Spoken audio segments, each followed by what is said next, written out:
Assalamualaikum warahmatullahi wabarakatuh. Saya Nazwa Fida dari GC One Oma Studi. Hari ini saya akan mempresentasikan tentang revolusi Prancis untuk memenuhi tugas terstruktur. Histori peminatan. Latar belakang revolusi Prancis yang ditandai jatuhnya monarki absolut yang dipimpin oleh Raja Louis ke-16. Yang pertama, berkembangnya paham rasionalisme dan aufklärung. Paham itu muncul di Eropa pada abad ke-18. Baik paham rasionalisme dan aufklärung merupakan paham yang tidak masuk akal, karena dianggap tidak benar. Tokoh-tokohnya ada Dries Diderot dan J.D. Lambert yang membuat buku ensiklopedia. Yang kedua, pengaruh revolusi Amerika. Prancis membantu Amerika yang dipimpin oleh Lafayette. Mereka telah mengenal paham-paham baru tentang demokrasi dan the direction of independence. Yang ketiga, dilakukan oleh kaum demokrat. Dan yang keempat, munculnya semboyan terkenal liberté, fraternité, and égalité. Faktor umumnya, revolusi Prancis merupakan puncak dari ketidakpuasan dan kekecewaan rakyat terhadap sistem dan praktik monarki absolut yang terjadi, yang tergambar oleh ungkapan Raja Louis ke-16 yang berartikan negara adalah saya. Ada ciri-ciri pemerintahan absolut di bawah Louis ke-16. Yang pertama, Louis ke-16 bergelar Raja Matahari. Yang kedua, Raja dianggap sebagai wakil Tuhan di dunia, sehingga rakyat harus menaati segala titahnya. Yang ketiga, pemerintahan berjalan tanpa undang-undang konstitusi. Yang keempat, pemerintah berjalan tanpa adanya pengawasan dari parlemen. Dan yang terakhir, tidak ada pengadilan dan kepastian hukum. Ada juga faktor khusus dari revolusi Prancis. Yang pertama yaitu faktor ekonomi. Pada waktu Louis XVI naik tahta, Prancis sedang mengalami krisis ekonomi yang cukup hebat. Banyak kasus kelaparan yang disebabkan oleh gagal panen selama beberapa tahun dan wabah penyakit yang menimpa ternak petani. Yang kedua, lemahnya kepemimpinan Raja Louis ke-16. Raja Louis XVI lebih memilih memprioritaskan kepentingan para bangsawan dengan mengorbankan kepentingan bangsa dan negara. Yang ketiga, gaya hidup istana yang mewah dan gemerlap. Gaya hidup mewah dan hedonis yang menjadi sorotan yang tercermin dari diri permaisuri Marie Antoinette yang membuat dia dijuluki sebagai Madame Deficit karena suka menghambur-hamburkan uang.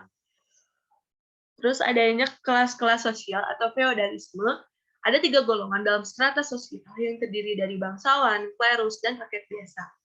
Dan juga menyebarluaskan ide-ide pencerahan. Beberapa gagasan inti seperti kesetaraan, kebebasan, demokrasi, hak-hak asasi manusia, dan republikanisme menyebar luas. Yang keempat yaitu pengaruh revolusi Amerika. Pasukan Prancis membantu rakyat Amerika untuk melawan Inggris. Dalam revolusi Amerika diilhami gagasan-gagasan abad pencerahan yang sebagian pemikirnya justru berasal dari Prancis. Setelah memenangi perang, rakyat Prancis pulang dan mendapati negaranya sendiri dalam kondisi yang tidak baik, yang membuat Prancis bertekad untuk membuat perubahan seperti Amerika. Jalannya revolusi Prancis. Yang pertama, ada Etats Generaux. Dibukanya kembali Dewan Permusyawaratan Rakyat pada tanggal 5 Mei 1789. Dalam persidangan, ternyata terjadi perselisihan antara golongan 1 dan 2 dengan golongan 3 mengenai permasalahan pengambilan suara. Pengaruh raja yang begitu lemah menyebabkan raja tidak dapat mengatasi perselisihan tersebut. Akibatnya, golongan 3 semakin berani untuk tetap berposisi, dan rakyat pun semakin bertambah percaya diri. Yang kedua, ada Assemblée Nationale. Pada tanggal 17 Juni 1789, wakil-wakil golongan 3 memproklamirkan Etats Generaux sebagai Assemblée Nationale yang merubah sidang golongan-golongan menjadi sidang seluruh rakyat tanpa golongan. Yang ketiga, ada Konstituante. Pada tanggal 20 Juni 1789, Assemblée Nationale bersumpah bahwa mereka tidak akan bubar sebelum Prancis mempunyai UUD dan mereka menanamkan diri sebagai konstituante. Yang keempat, ada legislatif. Setelah penyusunan UUD selesai, maka konstituante bubar pada tahun 1791 dan digantikan dengan pemerintahan yang disebut legislatif.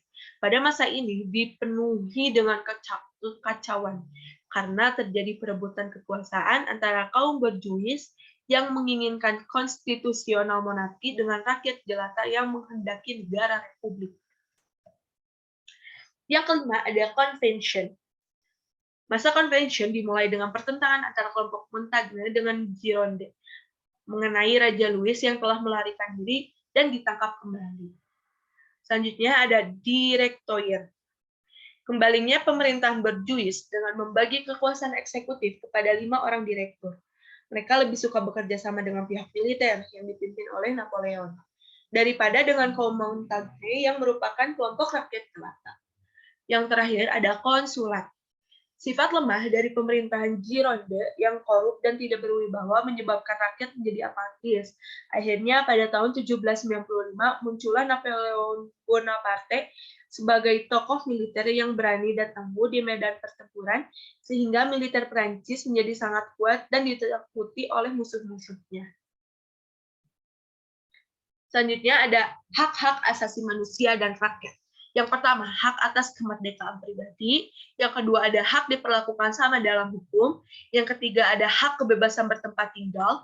Yang keempat, ada hak atas milik pribadi. Yang kelima, ada hak atas keamanan pribadi. Yang keenam, hak untuk membela diri. Dan yang ketujuh, hak kebebasan menyatakan pendapat dan kebebasan memeluk agama.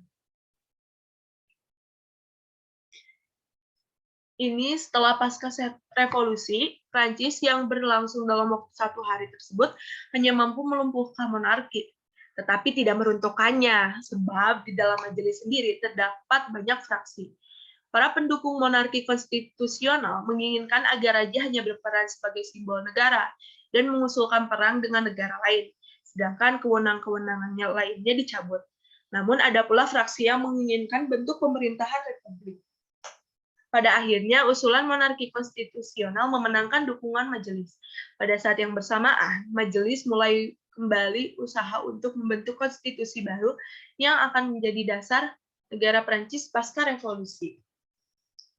Prancis memasuki fase baru yang buruk ketika Leopold II dari Austria, Friedrich Wilhelm II dari Prusia, dan Charles Philippe mengeluarkan deklarasi Pillnitz pada 27 Agustus 1791.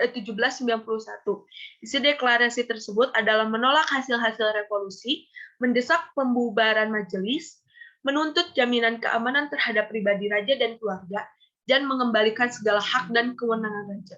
Jika tuntutan deklarasi tersebut tidak dipenuhi, Austria dan Prusia mengancam akan menyerang Prancis. Ultimatum ini diumumkan sendiri oleh Louis ke-16 ke seluruh rakyat Prancis.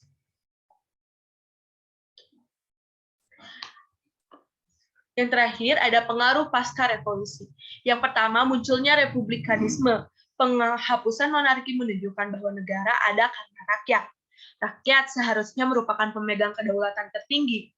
Rakyat juga berhak mengontrol jalannya pemerintah. Yang kedua, ada anti-feodalisme. Rakyat biasa dapat menikmati kebebasan dari pemungutan pajak yang sewenang-wenang serta aturan-aturan lain yang menyengsarakan mereka. Melalui Undang-Undang Napoleon, ditegaskan bahwa hanya orang-orang berkualitas yang dapat menduduki jabatan publik. Dan yang terakhir, ada nasionalisme. Di bawah Napoleon Bonaparte, nasionalisme terus bertumbuh dan berkembang. Mereka merasa bangga sebagai satu bangsa yang dipayungi nilai-nilai yang sama, yaitu liberté, equality, and fraternité. Sekian presentasi yang dapat saya sampaikan. Mohon maaf bila ada salah kata. Wassalamualaikum warahmatullahi wabarakatuh.